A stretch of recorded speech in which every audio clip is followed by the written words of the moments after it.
Welcome to Scouting Second Century. Good evening, Scouts and Girl Scouts.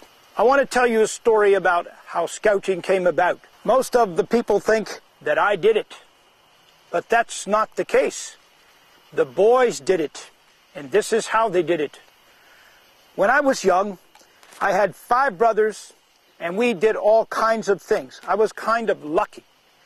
And we had a big estate that belonged to my grandfather.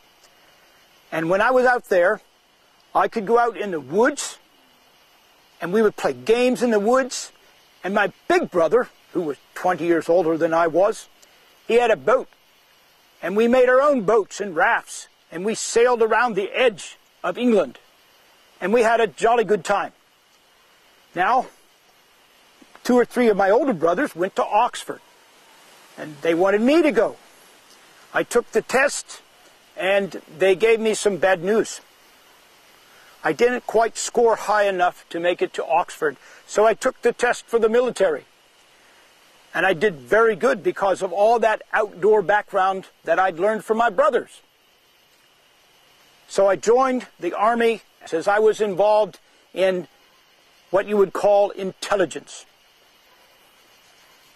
One of the things I noticed was that most of my men had quite a bit of trouble taking care of themselves and acting independently. So I thought it might be a good idea to write some training manuals. And I did.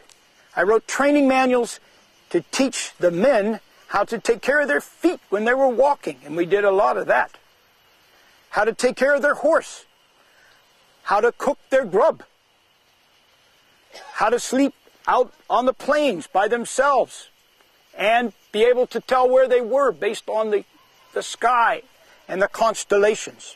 We needed a special name for those guys that were doing all this hard work and learning how to take care of themselves. And I'd heard of a great word in some of the books about the American Indian Scouts and the Cavalry Scouts of America. So I decided to call my military men Scouts. And I wrote up the book, and just about this time we had a war a-brewing down in South Africa called the Boer War. Well, so many messages had gotten back that all the boys liked my book.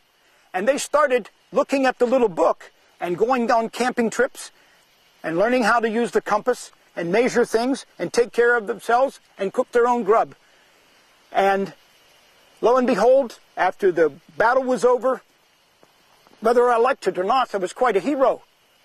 And all the boys were sending me letters and wanted to know how to do more of this. And so the idea started taking form in my mind.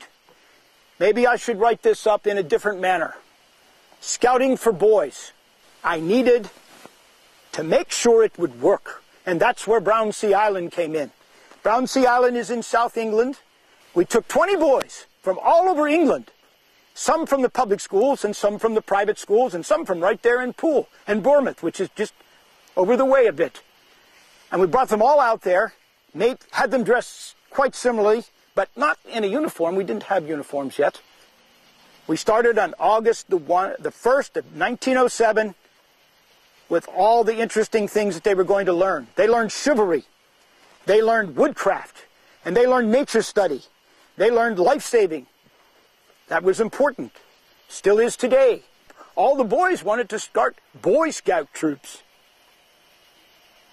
So what I had envisioned as being something for others, the boys had made into something all of its own. It got a life of its own and just kept growing. Now, August the 1st, 1907, was the test of something that the boys really wanted to do. And as you heard a little bit later, the girls wanted to do it too, 1912. And then the little fellows wanted to do it. 1916, we had Cub Scouts. But August the 1st, 1907, was the beginning of the very first Boy Scout camp.